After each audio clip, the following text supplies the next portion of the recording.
निवेदन कर रहा था कि हिंदुस्तान के अंदर जो आतंकवादी घटनाओं में मारे गए हैं अथवा विश्व में विभिन्न आतंकवादी घटनाओं के कारण जो काल के गाल में समाये हैं, उनका अपराध क्या था? उनका अपराध कुछ नहीं था। उनका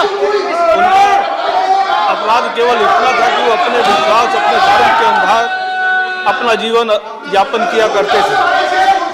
लेकिन इस दुनिया में एक वर्ग ऐसा भी है जो ये मानता है कि उनका ही विश्वास सर्वोपरि है।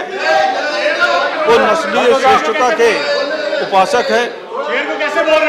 वो ये मानते हैं कि उनके विश्वास के अतिरिक्त इस दुनिया में किसी दूसरे विश्वास को नहीं माना जाना चाहिए, और जो उनसे अलग राय रखते हैं उनको इस दुनिया में रहने का हक नहीं है।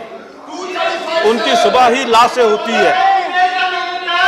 तो प्रारंभ में ही वो सबसे पहला जो वाक्य कहते हैं वो ला इलाहा इल्लल्लाह मोहम्मदुर रसूलुल्लाह, जिसका शाब्दिक अर्थ है कि इस दुनिया में केवल एक ही है और वह अल्लाह है। अल्लाह के अलावा कोई दूसरा नहीं है और पैगंबर उसका मोहम्मद है। अब अल्लाह के अतिरिक्त अगर किसी का कोई विश्वास है, अल्लाह के अतिरिक्त अगर कोई किसी उपासना पद्धति को मानता है, तो उनकी नज़र में वो इस दुनिया में रहने लायक नहीं है। यही अपराध है उन लोगों का जो विभिन्न आतंकवादी घटनाओं में मारे गए हैं। यही अपराध है उन लोगों का जो विभिन्न आतंकवादी घटनाओं में मारे गए हैं। जो मध्य एशिया में कुर्द हैं, उनकी जो हत्याएं हुई हैं, उनकी हत्याएं केवल इसी अपराध के लिए हुई हैं कि उनकी जीवन पद्धति अलग है। Please, उनका विश्वास अलग है। I'm listening. मैं अपने विपक्षी One second. Point of order. बता देना चाहता हूँ कि अभी तक मैंने जो विषय प्रस्तुत किया है, No cross questions. बिल के संदर्भ में प्रस्तुत किया है। इस बिल की आवश्यकता क्यों है? ये बिल इतना महत्वपूर्ण क्यों है? इस बात को मैंने स्पष्ट किया है विभिन्न घटनाओं के द्वारा।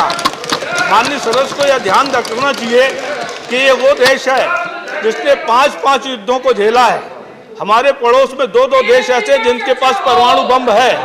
दुनिया के अनेक आतंकवादी संगठन, दुनिया के अनेक देश ये परमाणु तकनीक प्राप्त करने का प्रयास कर रहे हैं, जैविक हथियार प्राप्त करने का प्रयास कर रहे हैं, रासायनिक हथियार प्राप्त करने का प्रयास कर रहे हैं। और इसलिए ये बिल जरूरी है। और इस बिल की आवश्यकता पर बल देने के लिए इसकी पृष्ठभूमि के संदर्भ में मैंने इन सारी घटनाओं का उल्लेख किया है। माननीय उपसभापति महोदय, मैं आपके माध्यम से सदन को यह भी स्मरण दिलाना चाहता हूं कि इसी देश में एक ऐसी विचारधारा भी है जिसको नक्सलवाद कहते हैं। और नक्सलवादियों का ना तो भारत के संविधान में विश्वास है, न भारत के विधान में विश्वास है, न भारत की परंपरा में विश्वास है, न भारत की संस्कृति में विश्वास है। और वो अगर उनका बस चले, अगर उनके पास ऐसे घातक हथियार आ जाए, तो एक दिन के अंदर ही इस भारत की सारी व्यवस्था को तहस नहस करना चाहते हैं।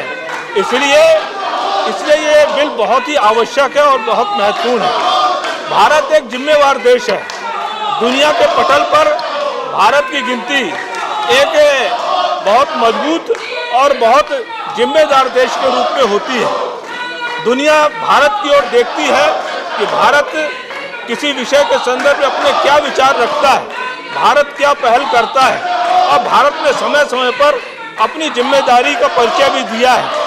इस विषय पर भारत 2002 से ही संयुक्त राष्ट्र संघ में पहल करता रहा है। और भारत की पहल पर ही 2004 में संयुक्त राष्ट्र संघ पे एक संकल्प पारित हुआ जिसका क्रमांक 1540 था। उस संकल्प में यही कहा गया था कि ये जैविक हथियार, परमाणु हथियार, रासायनिक हथियार, इनके प्रसार को रोकने के लिए जो संयुक्त राष्ट्र संघ के सदस्य देश हैं अपने अपने देशों के अंदर कानून बनाए और उसका पालन करते हुए वर्ष 2005 में भारत ने इस तरीके का कानून बनाया था। लेकिन उस कानून में कुछ खामियां रह गई थी, उस कानून में कुछ कमियां रह गई थी और उस कमी को सुधारने के लिए ही ये संशोधन बिल लेके आया गया है। उस कानून में क्या खामियां रह गई थी? 2005 में जो कानून आया था उस कानून में परमाणु हथियार के निर्माण पर, परमाणु हथियार के आपूर्ति पर परमाणु हथियार के परिवहन पर, जैविक हथियार, रासायनिक हथियारों के परिवहन पर, इस पर तो प्रतिबंध का प्रावधान था, लेकिन इसके जो वित्तीय पहलू हैं उसको नजरअंदाज कर दिया गया था।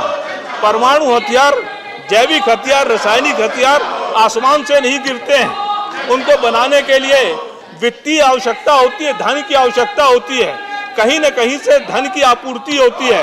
जब तक आप उस धन के स्रोत को नहीं बंद करेंगे, धन के स्रोत को जब तक नहीं समाप्त करेंगे, तब तक आप इनके निर्माण को, इनके प्रसार को, इनके परिवहन को नहीं रोक सकते।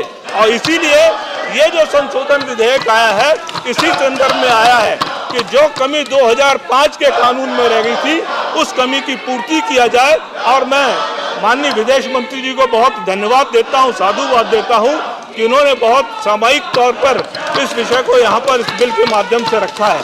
सारे वित्तीय प्रावधान जो इस तरीके का परमाणु हथियारों के निर्माण में, परिवहन में अथवा तकनीकी के ट्रांसफर में भी जो वित्तीय स्रोतों के माध्यम से धन उपलब्ध होता है, उसके लिए इस कानून में सजा का प्रावधान किया गया है, संपत्ति को फ्रीज करने का प्रावधान किया गया है।